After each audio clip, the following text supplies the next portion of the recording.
como tal, por ser um órgão de assessoria, de consulta, ela indica. Mas isso terá que ser passado, finalmente, para quem vai, finalmente, tomar decisões a respeito. Porque, como muito bem dito foi aqui, né, se precisa da articulação, é porque algo não anda bem articulado. Se precisa da equidade, é porque algo anda muito desigual. Então, quem vai tomar decisão a esse respeito? Ou seja, é preciso, ao meu ver, uma mesa pactuante em que haja a representação das partes com poderes para dizer, ora, isso doravante será nacional. E aí acho que há uma dificuldade bastante grande, da minha experiência pelo menos, eu queria levantar algumas, né? Uma delas é, por exemplo, a relação com o Legislativo. Né? Eu estou fazendo uma pesquisa sobre o velho Conselho Nacional de Educação, de 1931 a 61, e lá, num certo momento, levanta-se um conselheiro conversando com o Gustavo Capanema e diz assim: ô Capanema, vai falar lá para os deputados e senadores, foi antes do golpe de 37, vai falar para eles não ficarem mandando leis obtusas a respeito da educação. Eles parecem que não entendem do assunto, mandam umas coisas que não tem nada a ver, né? Uma coisa completamente fora. E, por outro lado, são eles mesmos que delegaram poderes aqui para o Conselho Nacional de Educação para normatizar a organização pedagógica do Brasil. Manda eles parar com isso. Então não tivesse feito a lei delegando para nós. Né? Então, esse é um campo difícil. Um outro campo é exatamente essa articulação pactuante com as secretarias de educação e com os conselhos de educação.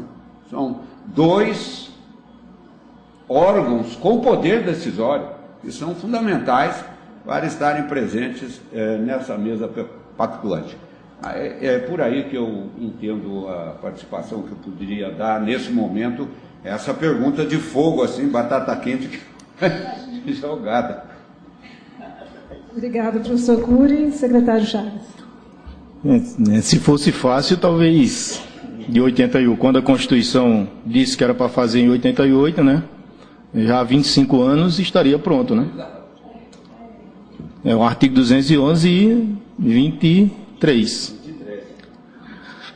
Mas é o seguinte, eu quero colocar duas questões aqui que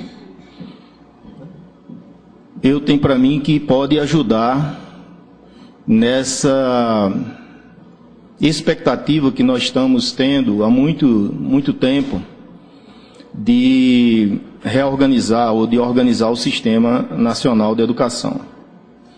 Primeiro é que eu acho que quando o presidente Lula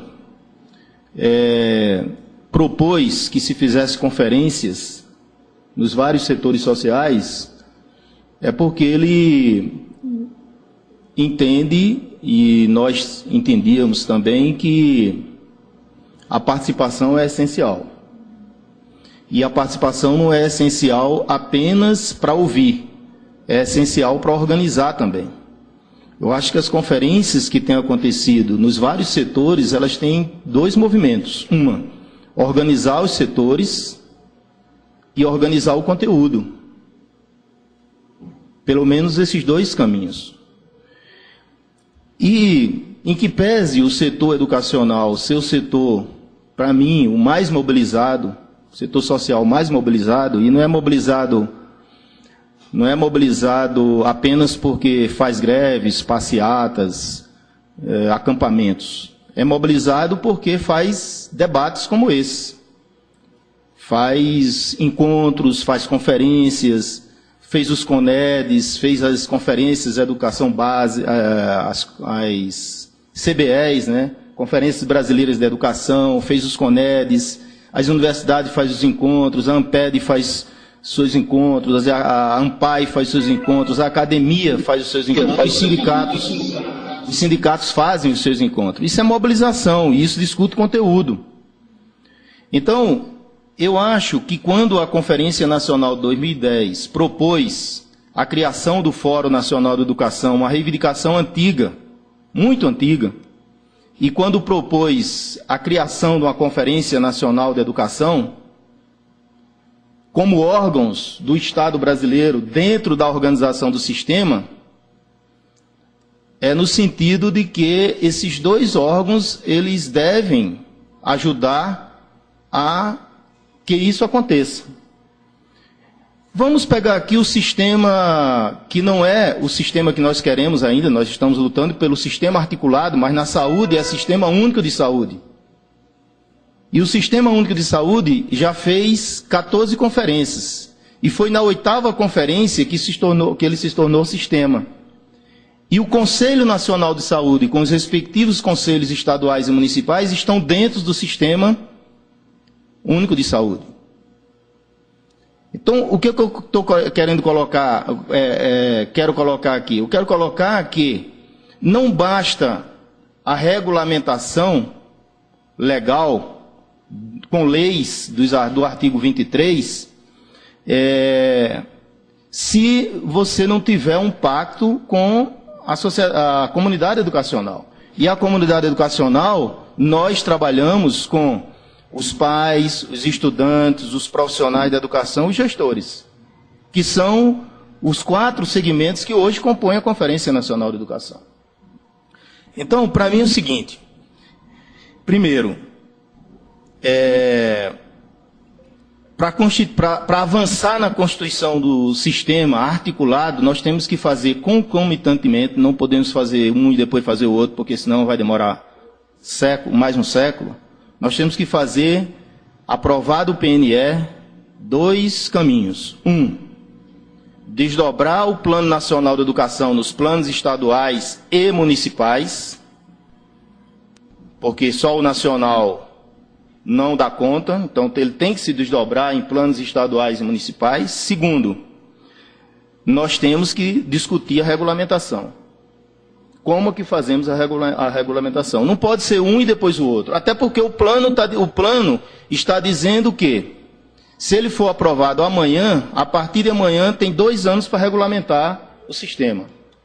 Se ele está dizendo isso, então você tem que fazer concomitantemente. Tem que trabalhar nas 2 direções. Fazer com que o plano nacional se desdobre nos planos estaduais e municipais e trabalhar na perspectiva da regulamentação. Mas eu quero voltar à questão da participação. Por que eu quero voltar?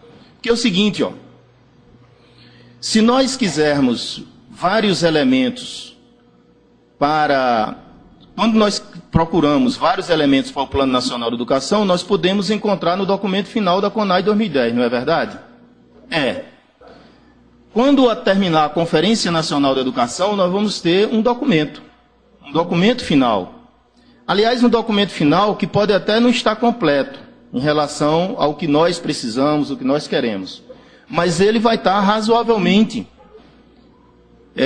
bem trabalhado. Por quê? Porque nós ouvimos a sociedade, a comunidade educacional pelo país todo, com as conferências municipais, estaduais e nacional. E ele está didático. Todos vocês já viram, né? Ele está colocado assim, a proposta que é para o município, a proposta que é para o Estado, a proposta que é para o federal, a proposta que é para a União. Ora, mãos à obra.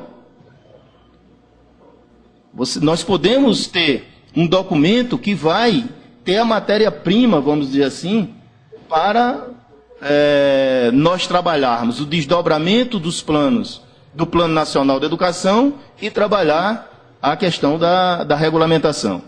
Tem uma questão que eu não sei qual é a opinião, né, assim, aqui da mesa, mas tem uma questão que eu coloco que foi mudada, se eu não me engano, foi pela emenda 53, que é a regulamentação através de leis. E era só lei, o artigo 23. Não sei se vocês se lembram. O artigo 23 tinha que ter uma lei para regulamentar o sistema. Na época, o deputado Carlos Abicalil fez uma mudança, e, em vez de lei, colocou leis para regulamentar o sistema. Isso significa o quê? Significa que parece que mesmo pela complexidade que é a educação brasileira, não dá para ter uma lei, são leis. Então, talvez nós temos que trabalhar a regulamentação levando em consideração avaliação, levando em consideração gestão democrática, valorização dos profissionais. Nós já temos o piso, mas precisamos de diretrizes nacionais para que realmente o piso tenha consequência com a carreira. Ou seja, talvez nós tenhamos que ter leis realmente, e aí, como foi colocado na emenda 53, leis que regulamentem efetivamente a articulação do sistema. Então, eu mais uma vez coloco alguns elementos aqui que eu acho que só os gestores não dão conta. Eu sou daqueles que acho que o parlamento ou o poder executivo sozinhos podem fazer uma boa lei, mas se não tiver pacto com a sociedade organizada no nosso